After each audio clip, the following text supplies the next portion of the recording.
Bom dia, pessoal! Hoje eu tô gravando esse vídeo, é domingo, moro no sul, Santa Catarina, tá friozinho, tô aqui com meu chimarrão do lado, quentinho, e eu tô desde as 5 da manhã fazendo devocional e me veio o desejo de falar sobre a causa das mágoas, sobre raiz de amargura. Eu me chamo Silvana Dangui e eu queria compartilhar o que está no meu coração. Vem comigo? O conhecimento que a gente adquire todos os dias, ele se transforma em um depósito.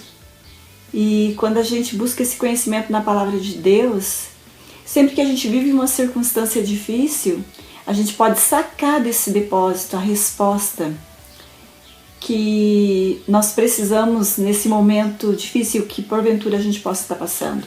Na verdade, não precisa ser um momento difícil, mas qualquer momento que a gente precise de uma resposta, se a gente tem esse hábito de depositar no nosso coração, porque o nosso coração ele é como um banco, e a gente vai depositando ali conhecimento, e no momento que a gente precisa, a gente pode sacar esse conhecimento, e diante da circunstância, a gente sempre tem uma resposta.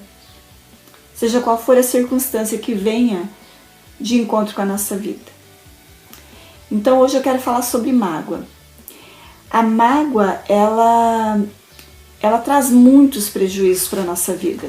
Quem é que nunca, né? Quem nunca se sentiu machucado, magoado e ferido?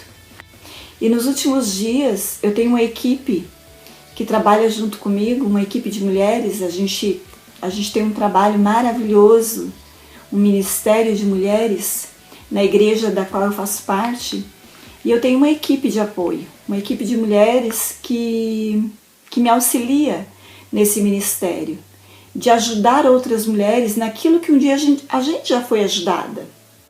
E uma das mulheres que um dia eu ajudei, que por sinal é um braço direito nesse ministério, ela está ajudando uma outra mulher a sair da condição em que um dia ela se encontrava. E essa mulher é uma pessoa de muito valor, uma pessoa da qual eu amo. Essa mulher que faz parte, né, da nossa equipe, e diante de Deus, a minha intenção aqui não é expor a vida de ninguém, tanto que eu não vou falar o nome dessa pessoa. Mas essa pessoa, ela é o tipo de pessoa que eu quero sempre ter do meu lado, porque ela é uma pessoa maravilhosa, transparente, é o tipo de pessoa que quando você fala alguma coisa para ela, ela não consegue esconder, você já vê logo na cara dela. Se eu mostro algo para ela, ela é transparente a ponto de dizer gostei, não gostei, porque se ela não falar com palavras, a cara dela vai mostrar que ela não gostou. Então esse tipo de pessoa transparente, eu quero ter do meu lado, né? Essa pessoa da qual eu me refiro, ela é o tipo de pessoa que, quando ela tá do meu lado, ela tá sempre me ajeitando. Ela tá arrumando a gola da minha camisa, ela tá dizendo pra mim que o meu zíper baixou, se for o caso. Ela é aquele tipo de pessoa que ela vai dizer pra você que tem um negocinho no teu dente. Então, eu quero esse tipo de pessoa do meu lado porque é o tipo de pessoa que tem coragem de me corrigir. É o tipo de pessoa que não tá sempre me aplaudindo. Porque nem sempre a gente vai estar na condição de, na maioria das vezes, a gente não vai ser aplaudido. Na maioria das vezes, a gente precisa ser corrigido. Então, esse tipo de pessoa, ela funciona, pelo menos pra mim, como um retrovisor. Sabe? Aquele momento é igual caminhão. Todas as pessoas dizem que muitos acidentes na estrada acontecem porque o caminhão ele tem um ponto que é cego. O caminhão ele consegue enxergar o carro que está lá atrás, mas depois de um ponto, quando o carro está no meio, o caminhão não consegue. O caminhão está olhando no retrovisor, mas tem um momento que o carro que está do lado não é visto pelo motorista. E é quando acontecem os acidentes. E na nossa vida é assim também. Todos nós temos um ponto cego, né? Ninguém tem o olho aqui na palma da mão. Já pensou se eu tivesse um olho na palma da minha mão? Porque daí era fácil, eu conseguiria me enxergar. E ninguém se enxerga. A gente precisa de um espelho, né? Para poder se ver. E o espelho é algo fantástico. O espelho, ele não nos engana. O espelho é algo revelador. E diante do espelho eu tenho duas opções.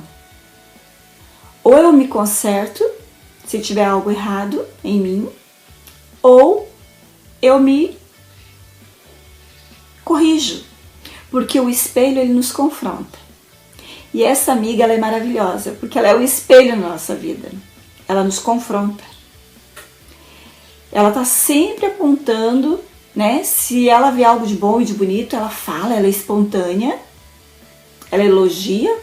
Ela é aquele tipo de pessoa que não tem medo de elogiar. Mas também ela é aquele tipo de pessoa que não tem medo, é da natureza dela. Ela aponta o defeito. E para mim isso é maravilhoso. Mas seja sincero comigo. Você acha que isso é maravilhoso para todas as pessoas? Você acha que todas as pessoas gostam de ser corrigida? Claro que não. A maioria das pessoas não gosta. E aí essa pessoa, ela é vista como a dona encrenca. Tá? Então, quando ela chega, ela é igual um espeto. Ela vai espetando todo mundo, porque ela vai falando o que as pessoas não gostam de enxergar nelas mesmas.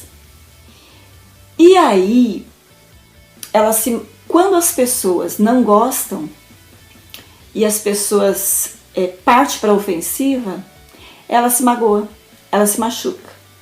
E é sobre isso que eu quero falar, né? Sobre as causas das nossas mágoas, das nossas depressões. E essa pessoa, eu já cansei de falar para ela, né? Que ela tem que pegar essa qualidade dela e usar para quem valoriza, né? Eu valorizo ser corrigida, ser confrontada, porque é no momento que as pessoas me confrontam que eu me corrijo, que eu saio da minha zona de conforto. Adianta eu estar me sentindo o máximo confortável, mas com feijão no dente. Porque ninguém tem coragem, todo mundo está me aplaudindo e ninguém tem coragem de falar o quão ridícula eu estou sendo, né? E aí o que acontecia? Durante muitos anos da vida dessa pessoa, eu via essa pessoa ir para o embate e falar e tentar corrigir pessoas que não queriam ser corrigida. Tentar levantar pessoas que não queria se levantar, que na verdade queria ficar caída. E a coisa mais difícil que existe é tentar levantar pessoas que querem ficar caída. E aí o que acontecia? Essa pessoa ficava queimando o filme dela. Então ela trabalhava num local onde ela queria expor, mostrar onde estava o erro, e as pessoas se voltavam contra ela e ela se machucava. Mas aí a gente se machuca por quê? Por que a gente se ofende? Por que a gente fica depressivo? E aí vem uma bomba. As causas da maioria das nossas depressões e mágoas, elas estão no nosso orgulho. Caleb tá fungando na porta, batendo na porta. Não tenho criança, mas tenho cachorro. Vamos ver se ele vai parar de bater, para eu poder continuar o vídeo. Paro onde que eu parei? Parei nas causas das nossas mágoas, né? Por que a gente fica magoado? Por que essa moça ficava magoada? Porque ela falava o que ela estava vendo e as pessoas não aceitavam. E além de não aceitar, essas pessoas partiam para ofender ela.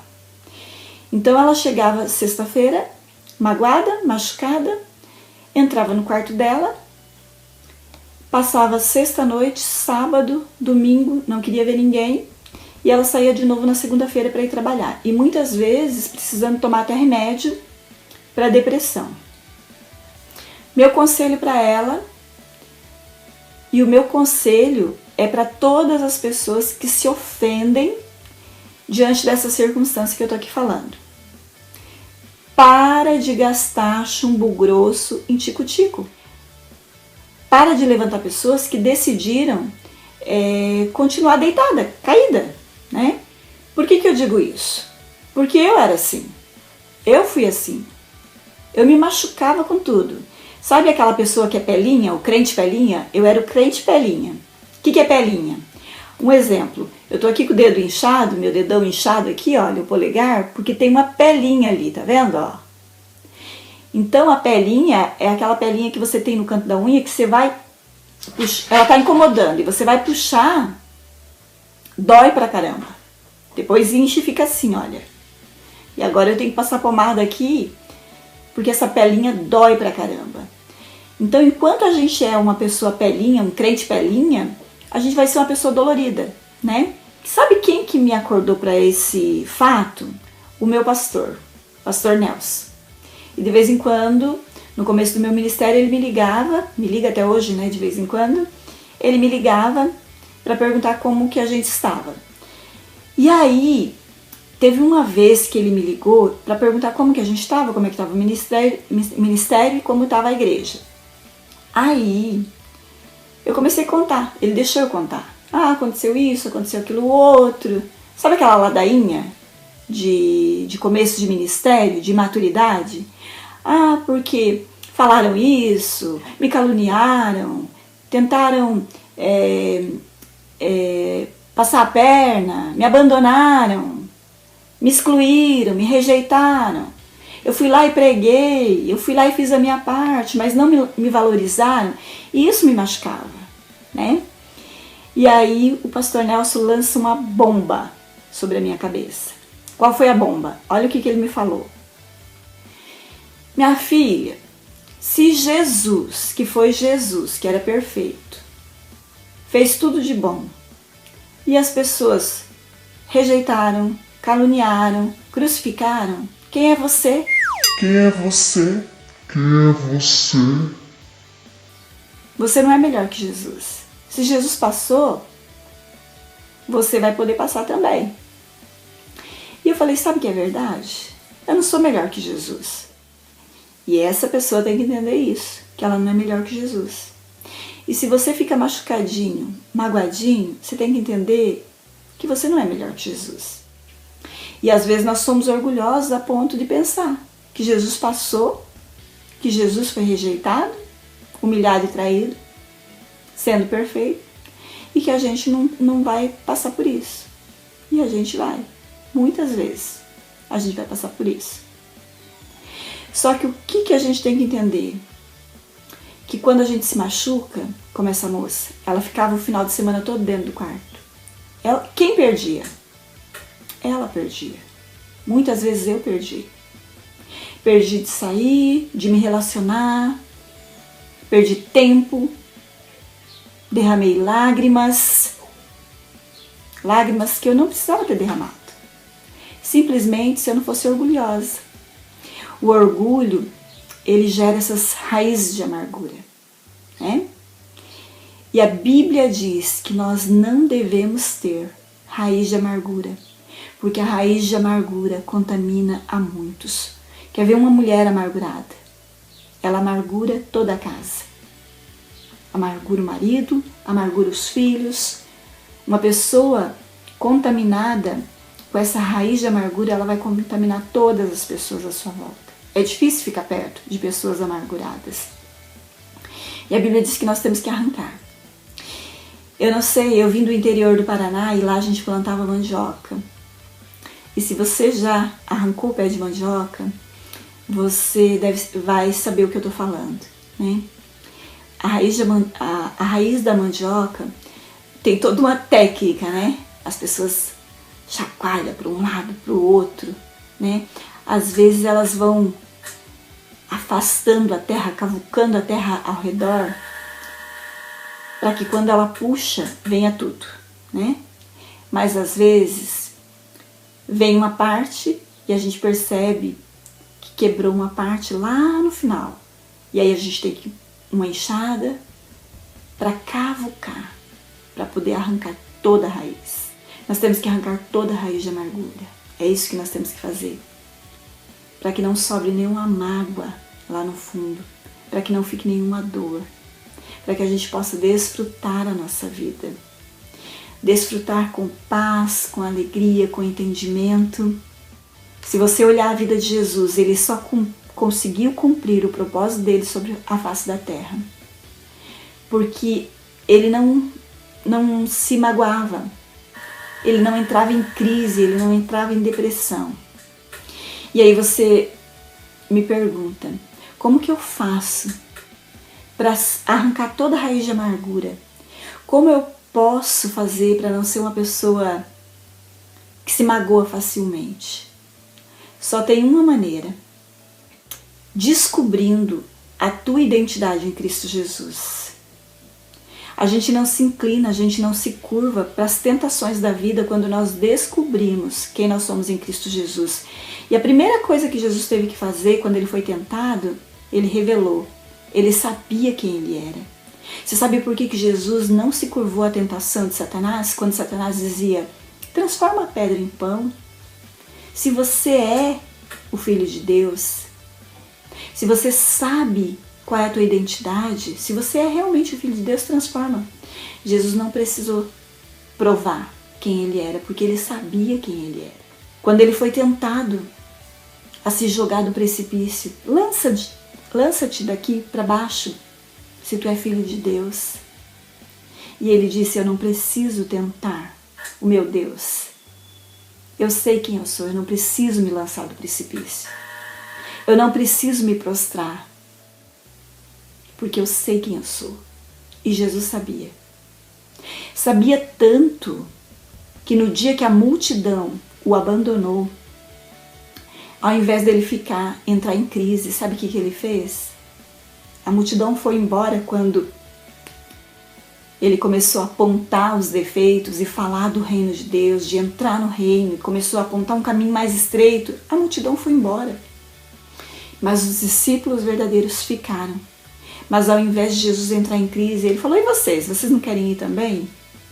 Porque uma pessoa que conhece a sua identidade, ele sabe que se todos forem embora, ele tem potencial para começar do zero. A multidão foi embora. E vocês, discípulos, vocês querem ir embora? Porque se vocês forem, eu sei quem eu sou. Eu posso começar tudo de novo. A multidão foi. Se os discípulos fossem, novos discípulos voltariam. E Jesus recomeçaria. Está entendendo como é que é? Não há motivo para crise, para mágoa, para pranto, quando nós reconhecemos a nossa identidade em Cristo Jesus. Foi assim que Jesus cumpriu as suas metas e atingiu o seu alvo.